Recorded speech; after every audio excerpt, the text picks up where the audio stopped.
anak-anak manis kelas 2A dan kelas 2B. Bertemu lagi bersama Teacher Intan.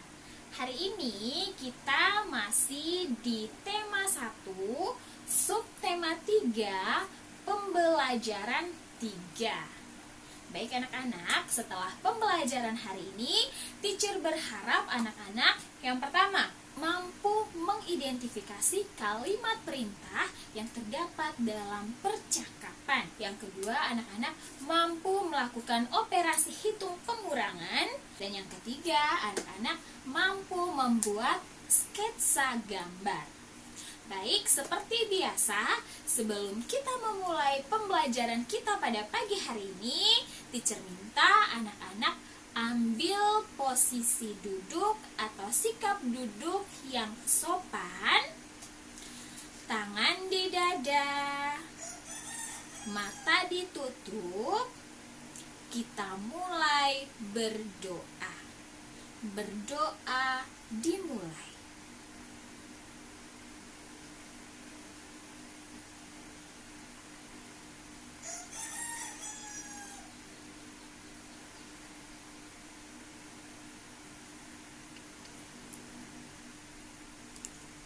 Berdoa selesai. Nah anak-anak, selanjutnya seperti biasa teacher minta anak-anak menyiapkan yang pertama alat tulis, yaitu pensil, kemudian penghapus, yang kedua buku tulis, dan yang ketiga buku pena 2A. Baik anak-anak, pada pertemuan sebelumnya kita sudah banyak membahas tentang kalimat perintah. Siapa di sini yang masih ingat ciri dari kalimat perintah itu sendiri? Kira-kira apa ya? Ada yang masih ingat? Very good.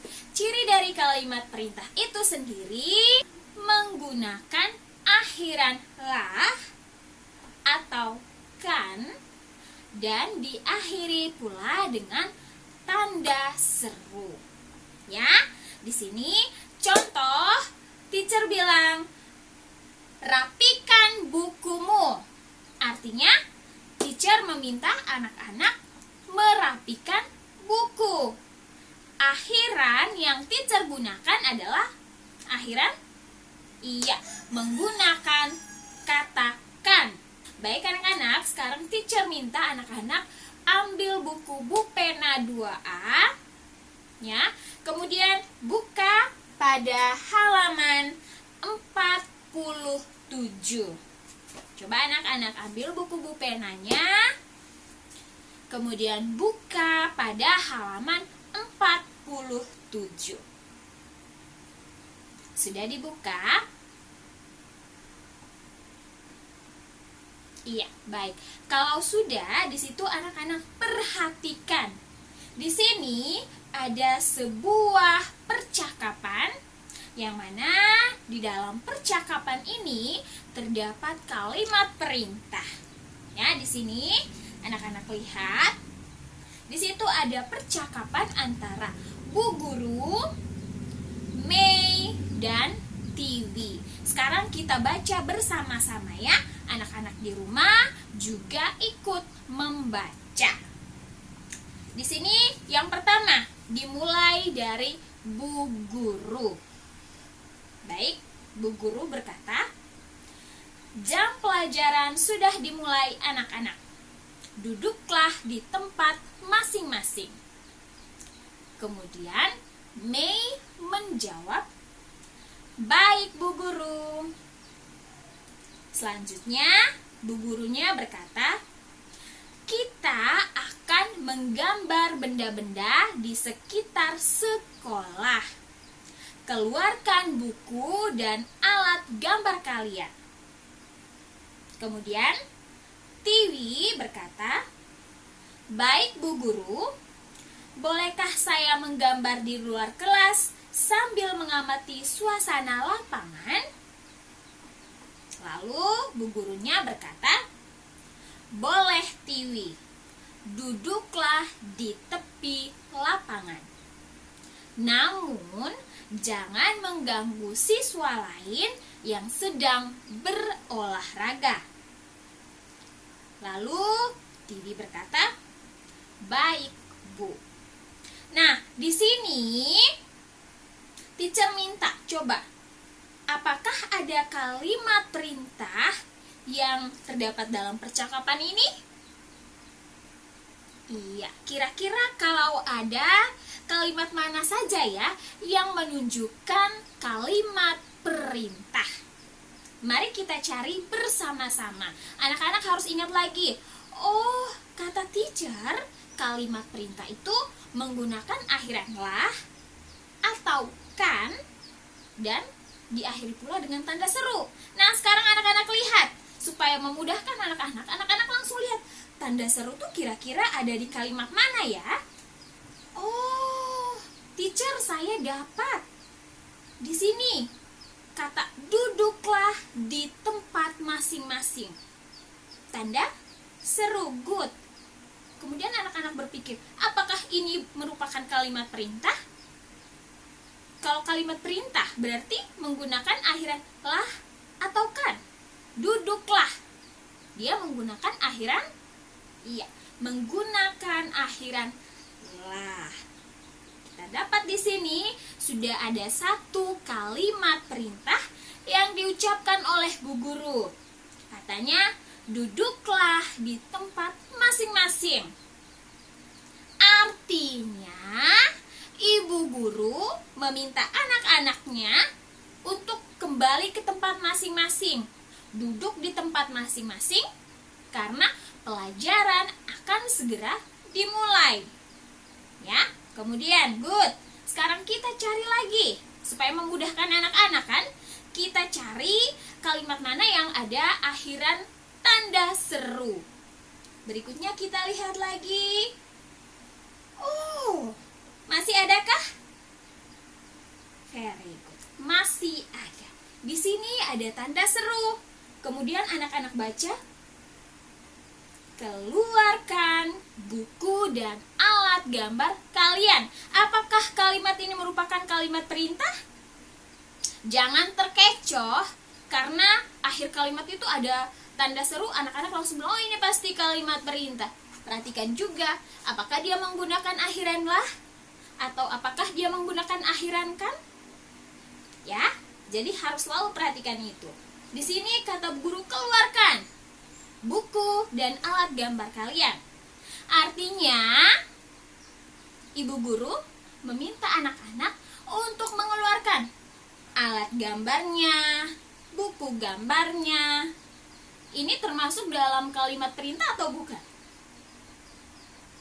Very good. Termasuk dalam kalimat perintah. Akhiran yang ibu guru gunakan adalah iya, kan. Akhirannya adalah kan. Keluarkan. Ya. Sudah, berarti sudah ada? Very good. Sudah ada 2 kalimat perintah yang kita temukan. Sekarang kita cari lagi.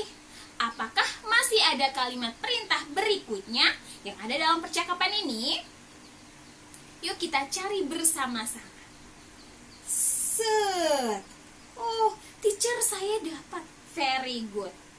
Yang mana kira-kira? Iya, duduklah di tepi lapangan. Ada tanda seru. Tadi teacher bilang supaya memudahkan anak-anak, anak-anak lihat kalimat mana saja yang ada tanda seru. Tetapi selalu perhatikan akhirannya. Apakah gunakan katakan atau kata lah. Di sini duduklah di tepi lapangan. Apakah termasuk dalam kalimat perintah? Yang jawab kalimat perintah angkat tangan.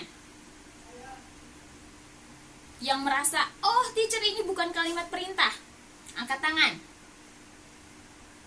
Iya, jadi duduklah di tepi lapangan ini yang diucapkan oleh Bu Guru termasuk dalam kalimat very good, kalimat perintah.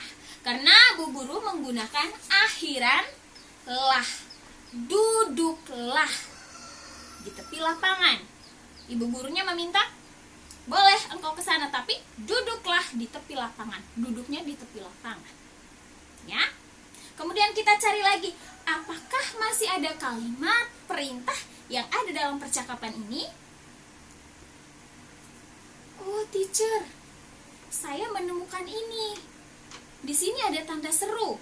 Katanya, namun jangan mengganggu siswa lain yang sedang berolahraga. Ini ada tanda seru, teacher. Apakah ini termasuk dalam kalimat perintah? Yang jawab termasuk dalam kalimat perintah, coba angkat tangan. Katanya, jangan mengganggu siswa lain yang sedang berolahraga. Termasuk kalimat perintah? Iya. Jadi di sini jangan mengganggu siswa lain yang sedang berolahraga. Dia tidak termasuk dalam kalimat perintah. Loh, kok bisa? Iya. Tapi kan di sini ada tanda seru, teacher. Tidak selamanya kalimat yang diakhiri dengan tanda seru itu merupakan kalimat perintah. Ya, karena teacher tadi sudah sampaikan toh, kalimat perintah harus menggunakan akhiran lah ataupun kan. Sekarang anak-anak perhatikan, apakah pada kalimat tersebut ada akhiran lah ataupun kan? Apakah ada? Jangan mengganggu siswa lain yang sedang berolahraga. Apakah ada akhiran salah satu itu kan atau lah? Ada tidak? Iya, tidak ada.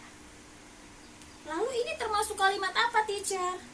Iya, kalimat ini jangan mengganggu siswa lain yang sedang berolahraga termasuk dalam kalimat larangan. Jadi dia tidak termasuk dalam kalimat perintah. Namun dia masuk ke dalam kalimat larangan. Jangan mengganggu siswa lain yang sedang berolahraga. Diakhiri tanda seru. Ya. Jadi anak-anak tidak boleh terkecoh. Jangan sampai, oh teacher ini semua ada tanda seru nih di akhir kalimat. Pasti semuanya ini termasuk dalam kalimat perintah. No. Anak-anak juga harus perhatikan. Teacher sudah sampaikan ulang-ulang tadi. Apakah di kalimat tersebut ada akhiran lah atau kan? Kalau tidak ada, berarti dia bukan kalimat perintah. Ya? Oke, setelah kita menemukan, oh ini termasuk kalimat perintah, teacher minta anak-anak garis bawahi kalimat-kalimat yang termasuk dalam kalimat perintah tersebut. Jadi ada berapa kalimat perintah yang kita temukan? Ada? Iya, very good. Ada 3. Yang pertama, teacher ulangi, duduklah di tempat masing-masing. Akhiran yang kita gunakan adalah lah. Kemudian yang kedua, keluarkan buku dan alat gambar kalian. Akhiran yang kita gunakan adalah iya, kan. Dan yang terakhir, yang ketiga adalah duduklah di tepi lapangan. Ya, jadi anak-anak garis bawahi. Sudah garis bawahi? Very good. Kemudian contoh lain, kalau seandainya teacher bilang, berikan boneka ini untuk adikmu. Artinya teacher meminta dirimu memberikan boneka ini untuk adikmu. Akhiran yang teacher gunakan adalah akhiran kan, berikan. Ya, berikan boneka ini untuk adikmu. Itu juga termasuk kalimat perintah. Karena akhiran yang kita gunakan adalah akhiran kan. Kemudian diakhiri pula dengan tanda seru. Nah, teacher mau tanya, siapa di sini yang suka memberi atau suka berbagi kepada teman? Siapa? Ayo angkat tangan. Iya, very good. Ya, ketika kita memberi atau berbagi sesuatu kepada teman kita atau kepada siapapun itu, harus dengan ikhlas, dengan setulus hati, dengan sepenuh hati, ya. Membaginya harus dengan setulus hati, memberikan dengan sepenuh hati, dengan ikhlas. Supaya apa? Supaya bisa menjadi berkat untuk kita di kemudian hari. Karena Tuhan sangat menyayangi anak-anak yang baik hati, suka menolong, suka memberi, suka membantu, ya. Di sini teacher punya satu cerita antara Edo dan Benny. Pasti anak-anak sudah sering mendengar nama Edo dan nama Benny. Nah, sekarang teacher gunakan lagi nama Edo dan Benny. Ceritanya begini. Si Edo, dia suka memelihara ikan. Dia memelihara ikannya di kolam kecilnya. Jumlah ikan milik Edo sebanyak 352 ekor ikan. Kemudian si Benny, dia meminta nih ikannya si Edo. Katanya dia juga ingin memelihara ikan sama seperti Edo. Akhirnya Edo memberikan ikannya untuk Benny dengan ikhlas, dengan sepenuh hati, dengan setulus hati. Ia memberikan ikan ke Benny sebanyak 39 ekor ikan. Nah, sekarang pertanyaan teacher, berapa jumlah ikan yang dimiliki oleh Edo sekarang? Baik, sebelum kita menghitung berapa jumlah ikan yang dimiliki oleh Edo sekarang setelah dia memberikan ikannya untuk Benny, anak-anak perhatikan. Ikan yang dimiliki oleh Edo sebanyak 352. Kemudian ia memberikan kepada Benny sebanyak, very good, 39.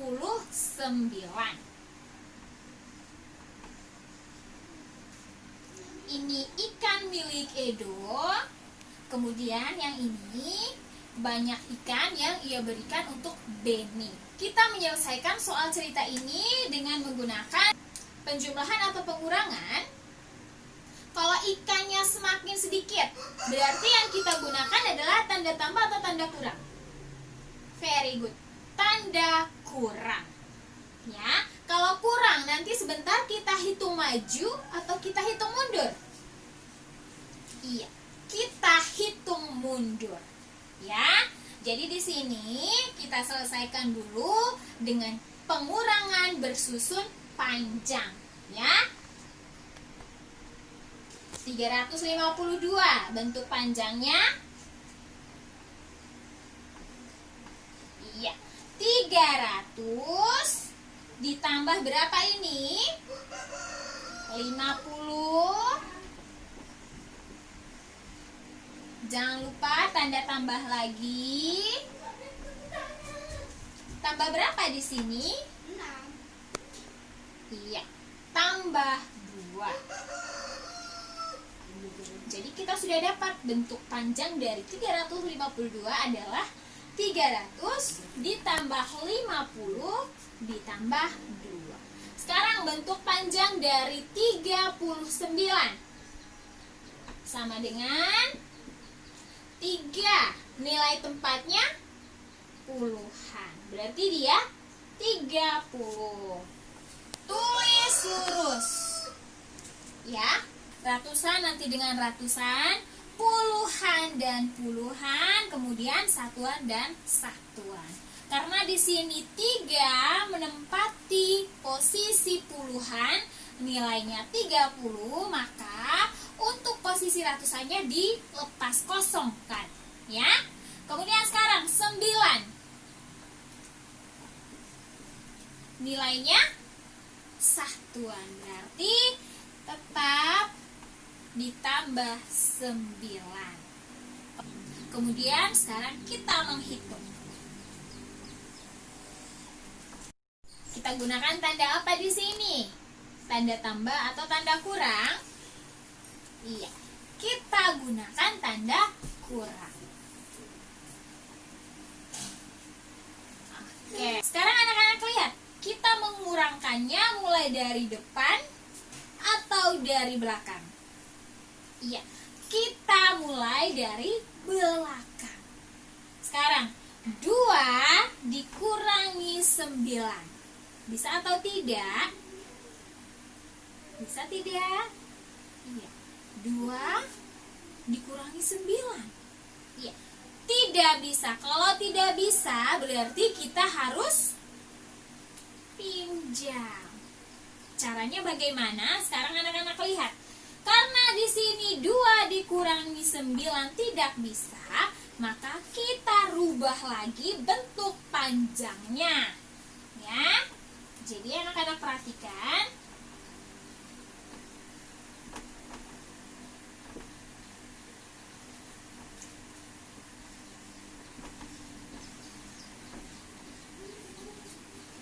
Dua dikurangi 9 tidak bisa, berarti kita harus pinjam. Pinjamnya dari 50. Kita pinjam 10 dari 50 ini, maka 50 dia menjadi 40. Kemudian di sini 2 karena kita sudah pinjam 10 terus kita simpan di sini, maka kita tambahkan 2. 10 ditambah 2.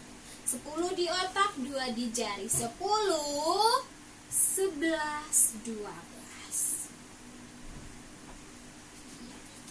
Ya, kemudian 30 ditambah 9 ini seperti biasa kita tulis lagi.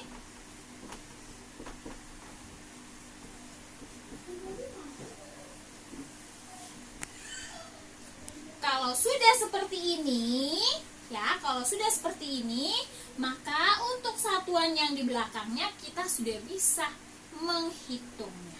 12 dikurangi 9. 12 di otak, 9 di jari, hitung mundur.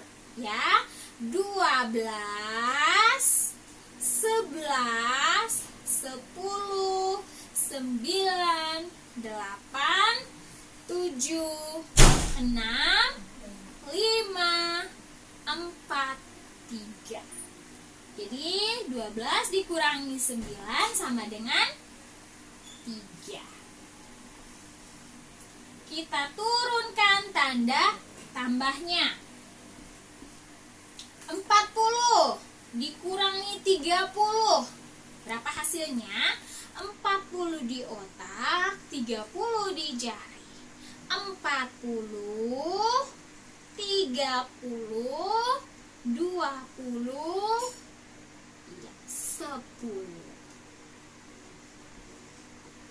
Kita turunkan lagi tanda tambahnya. 300 dikurangi, ini tidak ada apa-apa berarti 0. 300 dikurangi 0 sama dengan tetap 300.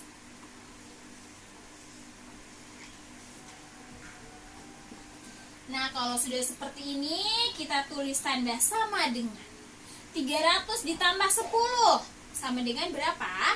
300 di otak, 10 di jari. 300, 301, 302, 303, 304, 305, 306, 307, 308, 309, 310.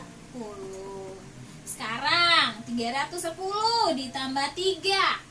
310 di otak, 3 di jari. 310, 311, 312, 313. Iya, sekarang kita tulis 313. Jadi, jumlah ikan yang dimiliki oleh Edo sekarang atau sisa ikan yang dimiliki oleh Edo sekarang adalah 313 ekor ikan. Nah, ini kita menyelesaikannya dengan cara bersusun panjang. Ya, bagaimana kalau dengan cara bersusun pendek? Nah, dengan bilangan yang sama, kita mencontohkan pengurangan ini dengan cara bersusun pendek. Anak-anak perhatikan. Selalu ingat ya, tulisnya lurus. Satuan dengan satuan, puluhan dengan puluhan, ratusan dengan ratusan. Kita gunakan tanda kurang. Anak-anak lihat. dikurangi 9. Tadi bisa atau tidak? Iya, tidak bisa. Maka kita harus meminjam. Pinjamnya dari mana? Iya, dari 5 ini. Ya, jadi kita coret 5. Kalau sudah dipinjam 1, 5 sudah dipinjam 1, jadinya iya 4. Kemudian 2 ini jadinya berapa? Iya, 12. Artinya tadi kan kita sudah pinjam di sini 5. Kita pinjam 10 di sini, maka dia jadi 10 ditambah 2 hasilnya 12. Ya. Jadi 12 dikurangi 9. 12 di otak, 9 di jari. Hitung mundur. 12, 11, 10, 9, 8, 7, 6, 5, 4, 3. Jadi 12 dikurangi 9 hasilnya 3. Lurus. Kemudian sekarang 4 dikurang 3. Bisa tidak? 4 dikurangi 3. Bisa. Jadi 4 di otak, 3 di jari, hitung mundur. 4, 3, 2, 1. Ya. Nah, sekarang yang terakhir 3 dikurangi 0. Di sini tidak ada apa-apa, artinya 0 ya. 3 dikurangi 0 sama dengan 3. Sekarang anak-anak lihat apakah hasilnya sama? Pengurangan dengan cara bersusun pendek dan hasil dari pengurangan dengan cara bersusun panjang, apakah ini sama? Very good. Sama ya, jadi hasilnya 313. Jadi sisa ikan yang dimiliki oleh Edo adalah sebanyak 313 ikan. Nah, sekarang siapa di sini yang bisa menggambar ikan? Yuk angkat tangan. Very good. Jadi sebelum kita menggambar, kita harus membuat sketsa terlebih dahulu. Ada yang tahu apa itu sketsa? Ya, very good. Sketsa adalah rancangan gambar berupa garis. Ya, jadi sketsa ini dapat digambar dengan menggabungkan berbagai macam garis. Contohnya garis lurus, garis lengkung, garis spiral, garis zigzag, dan gelombang. Ya, jadi ada garis lurus, lengkung, zigzag, spiral, dan gelombang. Contoh, ya di sini kan kita mau menggambar ikan, berarti kita harus membuat sketsa ikan terlebih dahulu. Anak-anak perhatikan, yang pertama kita menggunakan garis. Nah, apa ini? Garis gelombang.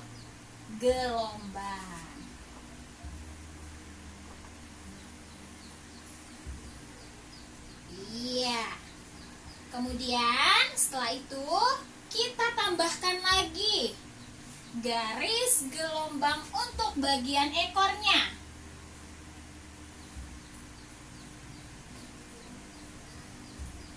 Nah, kalau sudah seperti ini, sekarang kita membuat bagian. Ini kita gunakan garis lengkung ya. Setelah itu kita beri matanya. Kita gunakan garis gelombang lagi. Untuk siripnya.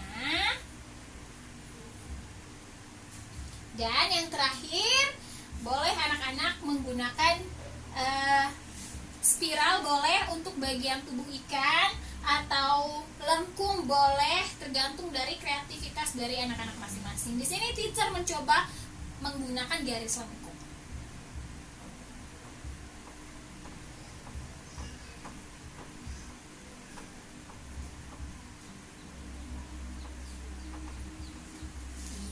Jadi inilah gambar ikan dengan menggunakan sketsa atau dengan menggunakan gabungan dari beberapa garis. Ya, ada garis gelombang. Kemudian di sini pun sama. Di sini kita gunakan garis. Kalau mau bergelombang boleh, lengkung boleh ya. Di sini teacher gunakan yang gelombang. Kemudian di sini kita untuk bagian kepalanya, membatasi bagian kepalanya kita gunakan garis lengkung, dan untuk sirip-siripnya kita gunakan gelombang, garis gelombang, dan untuk sisik-sisik ikan ini ya kita gunakan garis lengkung. Baik, cukup di sini dulu materi kita untuk hari ini. Teacher berharap anak-anak mampu memahami materi yang teacher bawakan hari ini. Jika ada hal ataupun materi yang belum anak-anak kuasai, anak-anak merasa itu masih sulit atau berat untuk anak-anak, anak-anak bisa langsung bertanya kepada orang tua ataupun bisa japri ke teacher. Ya, jangan lupa teacher selalu ingatkan, tetap berada di rumah, ikuti dan patuhi protokol kesehatan, tetap jaga jarak, cuci tangan, dan pakai masker. Sampai di sini dulu pembelajaran kita hari ini. Sampai bertemu di pembelajaran selanjutnya. Dadah!